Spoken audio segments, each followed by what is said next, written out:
a very warm good morning to all of you and welcome back in our science session. So my dear students, as we know that in our science session we are discussing about lesson number 8, and what is the name of our lesson?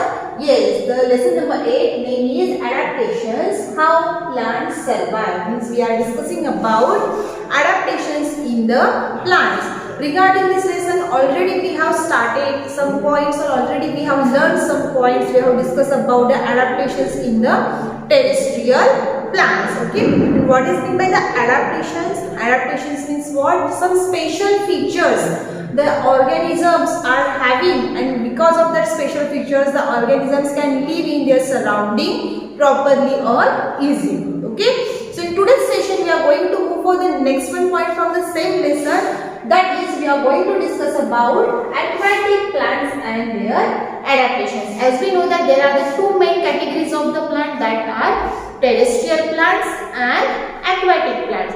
What is it by the terrestrial plants? The plants those who are living in the plants those are living on land. And another one is what? Aquatic plant, that I have already explained you. Aqua means what? Water. Okay, so the plants those are living in the water are called as what? Aquatic plants. Okay, so let's see which are the adaptations in the aquatic plants which helps them to live or to survive properly in the water. Okay, so basically the aquatic plants are having three types. Okay, aquatic plants are having three types, that are floating plants, fixed plants and underwater plants. Okay, what are the types of the aquatic plants? Floating plants, fixed plants and underwater plants. So all these three types of the aquatic plants we are going to discuss one by one deeply. So let's start with the first one type of the aquatic plants, that is nothing but what? Floating plants. So the floating plants, you can see in the image floating plants like water hyacinth, we can say Wolffia, duckweed, pistia. All these are the aquatic plants which are floating on the water.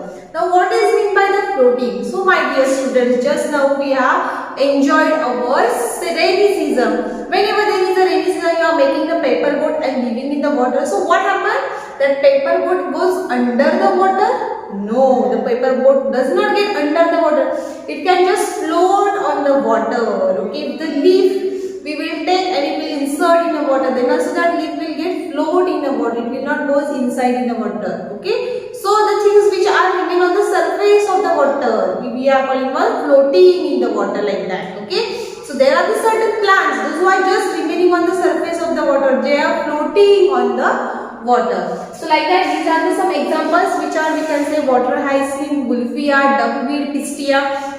All these are the floating plants, those who are just floating on the water. You can see in the image also. Okay, so let's see the adaptations in the floating plants. First one is there, the floating plants are generally small in size. Their size is what? Small. Okay, and also they are light in weight. Their weight is very less. They can that is the reason they can easily float on a water. Okay, next one is what? They are spongy bodies. Okay, so the floating plants are small in size, they are light in weight and they are having the spongy bodies, means very soft bodies, we can say that. Okay, so in this way, this is the one of the best or one of the important adaptations in the floating plants. Small size and very important, they are light in weight and they are having the spongy body, like a sponge they are having the body. Okay, next one is their stems are reduced. Stems are reduced means what?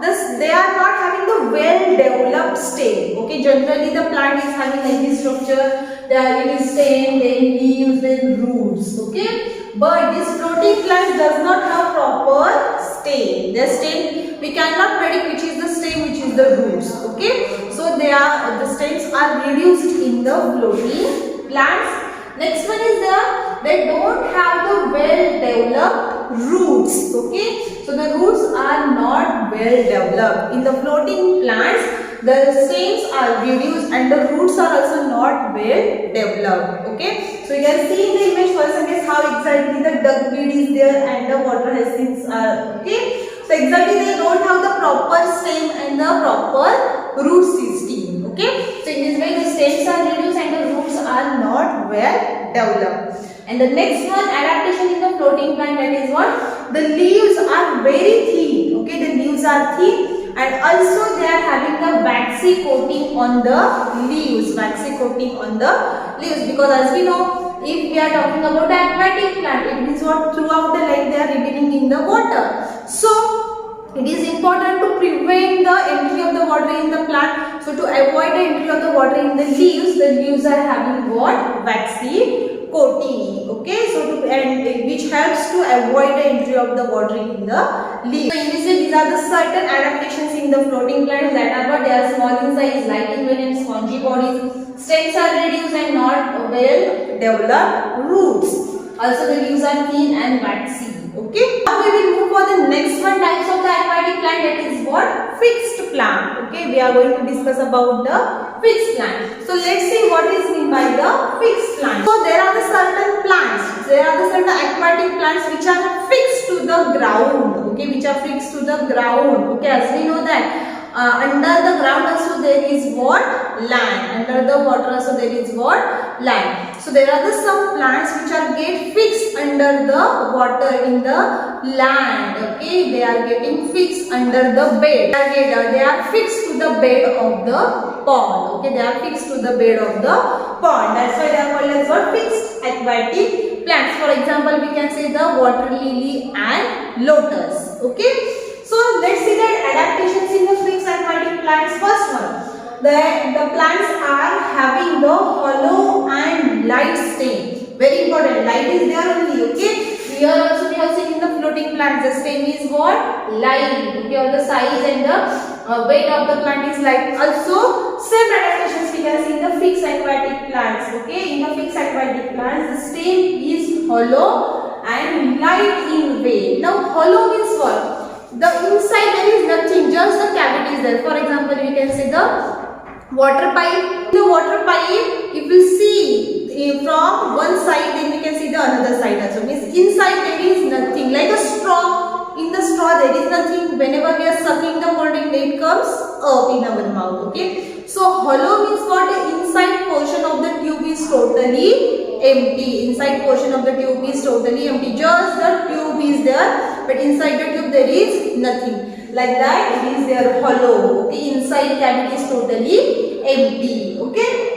So fixed aquatic plants are having hollow and light stem. Next one, the leaves of the fixed aquatic plants are broad and also they are having the waxy coatings over it. Again, the same reason why the waxy coating, to avoid the entry of the water, to protect them from getting rot. Rot means what? Decay. Okay. So the leaves are very broad and having the waxy coatings on the leaves. Next one is there in the fixed aquatic plant, the stomata are present on the upper surface. Okay, because as we know that if the plant is floating in the water, if the plant is under the water, then all the body parts are in the water. Okay, so it is very difficult for the plant to do the breathing. For that, they are having the extra adaptation, that is what? Generally, the stomatas are having the lower surface of the leaf. But in the fixed aquatic plants, the stomatas are on the upper surface of the leaves to do the proper breathing. Okay, to do the proper breathing, the stomatas are present on the upper surface of the leaves. Okay. Next one is that it is roots fixed to the bed. Okay, in the